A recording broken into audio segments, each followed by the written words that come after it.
Hi, you're listening to Everyday Superpower, where you can take some time to consider the benefits of understanding body language and nonverbal communication, where it applies in your life, how you can understand your own movements alongside read the minds of others through how they act. Today we're going to talk about how to identify open body language, the benefits of doing so and what it signifies. If you like what you hear and you want to continue learning about the human body and how we speak without speaking verbally, click the subscribe button. Thank you. So we're going to start with what open body language actually means and what it shows from an individual. What I want you to take into consideration is that we're not going to be talking this time on an isolated gesture or behavior, okay? What open body language signifies is a cluster of behaviors. So it's going to be in your best interest to look at the whole picture of what's going on, rather so than a flicker of an eye or a movement of a hand or a twitch of a foot. You're not going to be wanting to look at them until you really do hone in a concentrated eye for nonverbal communications, all right? So you want to have a look at the whole body and see what it signifies, whether it be an open body language or a closed body language, okay? Or somewhere in between, but it doesn't tend to be the case. It's more than likely going to be one or the other.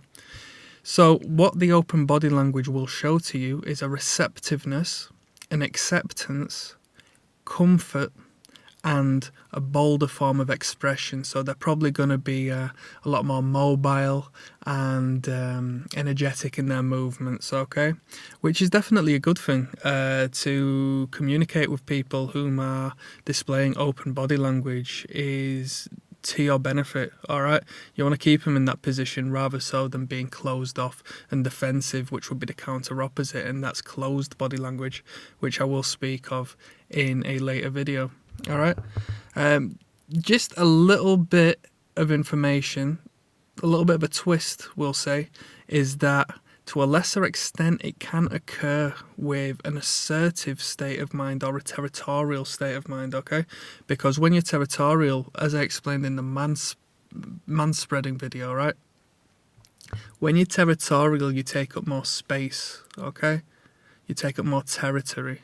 So you'll show behaviours which are like the comfortable and the accepting and the expressive side of having a positive open body language. But you need to have a fine eye to differentiate what you might be seeing or what their intention may be, okay? It might even be a mix of both, because it's very easy to be open with your body language and be friendly, but still, if they are your manager or if they want to really assert a particular comment or statement your way, they may delve into this territorial and assertive stance, okay? So integrate it into the open body language. But anyway, moving on, we're going to talk about how you can identify open body language and what is definitely a positive when communicating with an individual, okay? The contrast and spectrum of open to closed body language can be seen in most behaviours. So I won't be able to go through absolutely everything, but I can start off with a few bolder aspects to take into consideration. And what I'm going to do is I'm going to start from the head down, all right? So let's start with the face, okay? An openness in the face. The eyes are going to be open. The eyes are going to be open wide, okay? And they're going to be focusing on you rather so than looking to the floor or looking to the side. They're going to be focusing on you. They're going to be open to you and receptive of you and your message, okay? I referenced in an earlier video the dilation of the pupils and its importance when attracting positive energy and positive communications, all right? So if the pupils are dilated, they enjoy what they see and they possibly enjoy the topic of conversation and the message that they're absorbing. So a dilation of the pupils would be receptive and open, okay? So that would link in with what we're discussing. a possibility that the eyebrows are raised. Okay, so there's an opening of the face, which means a raising of the eyebrows rather so than a lowering and the furrowing of the brow, which would indicate a more closed face. It would be verging on quite an angry expression. You definitely don't want that.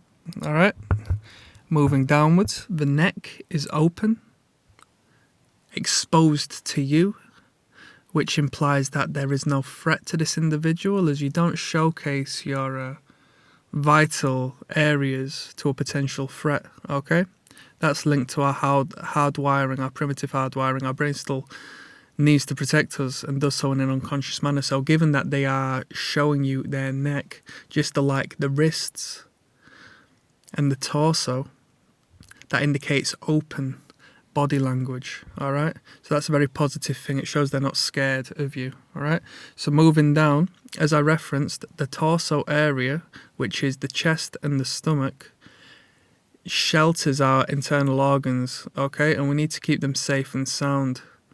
So this is one of the most important things to pay attention to, okay? Alongside with your body language and what you show to the world, all right?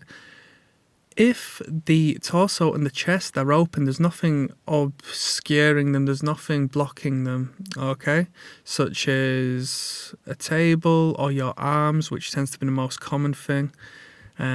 Even clothing, because you will be seen as more open on an unconscious level to someone if your buttons are undone rather than them being done to the top, okay?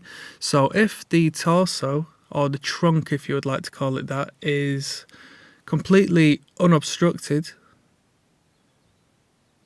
then that's a very positive sign, all right? Now, staying on there, how direct are they to you?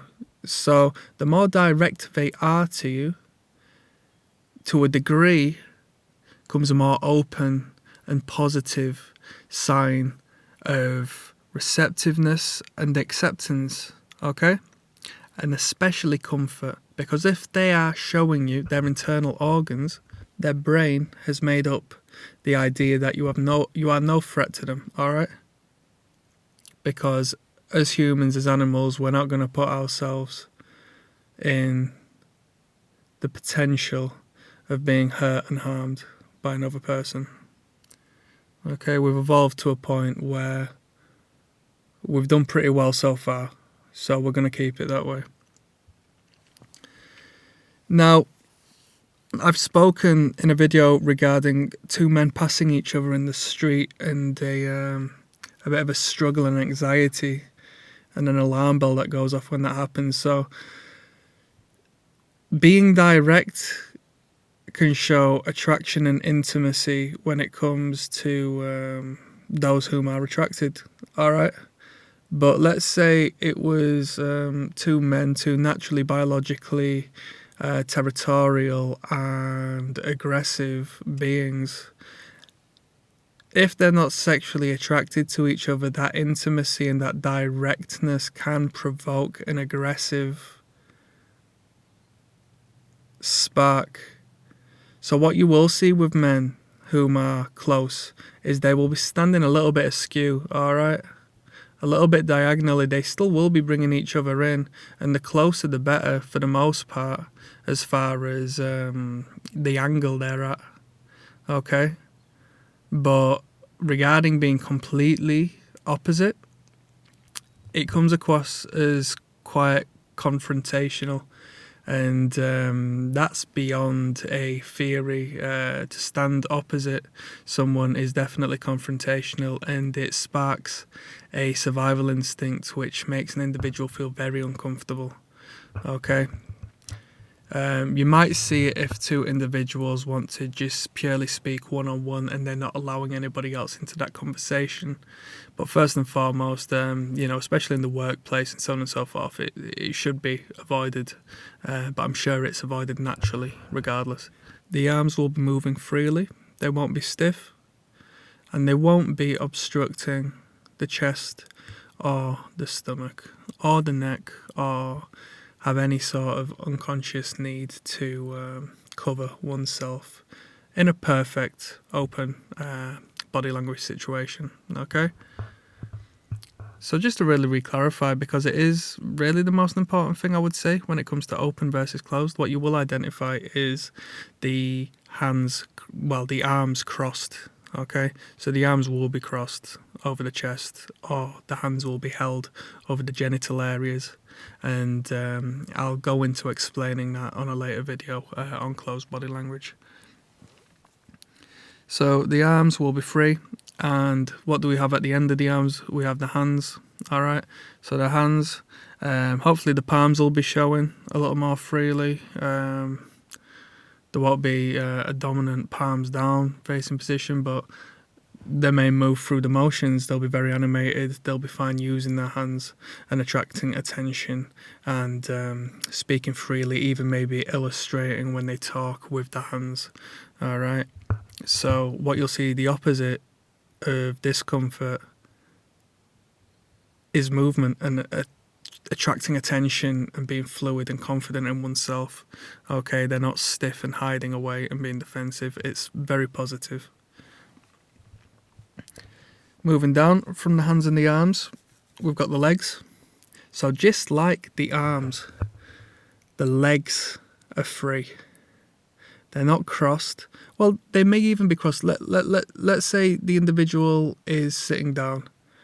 The legs are going to be open to whichever degree. They're not going to be locked up and crossed over and defensive. Okay, so you may consider it a little bit of a groinal display, a genital display, but it's not necessarily gross. It's purely as the individual isn't fearful of you, so can put their extremities out in the open. All right. We're not going to talk about it being a sexual or attraction thing in this particular video, but you know, it could very well be in that realm as well. Right, so a little curveball when it comes to the crossed legs and what you could perceive as closed body language is when an individual is stand up and communicating, they could cross their legs while standing, all right, perhaps resting against something or just standing upright with the legs closed. Now what this shows is that the individual is so safe and secure and comfortable and confident that they don't have any fear at all. They don't feel like they're going to be running anytime soon. Okay, so as you know, we have a limbal response, which is a primitive part of our brain, and it triggers when there's a potential fear of any sort, and that's your freeze, flight and fight. Okay, one of them is flight. We need to run away from a potential predator or problem. So if the legs are crossed while stood upright, it doesn't look like anybody's going to be running anytime soon. So it's actually a very open piece of body language. It shows comfort. All right. Of course, it's a little bit contradictory, but hey, that's the way it is. Moving downwards onto the feet, just to finish. The feet pointing outwards is more open and more comfortable and more confident than the feet pointing inwards. Okay, simple as. Alongside that, I showed you in one of the last videos the importance, and it is important, and it's an incredibly honest non-verbal communication, is the direction of the feet. And if the feet are pointing you, their attention is on you. All right. If the feet are pointing elsewhere, maybe not so. All right. So the more direct the feet, the better, in my opinion. And if the feet are pointing outwards, that's a lot more open, a lot more receptive, and a lot more positive than the feet pointing inwards. Okay, and that's it. I would re-clarify, but I've gone over quite a bit of information in this video. I hope you enjoyed. I will go into everything a lot deeper in other videos. Please click subscribe if you enjoy what you hear, if you've learned anything. That's Everyday Superpower, signing out. Goodbye.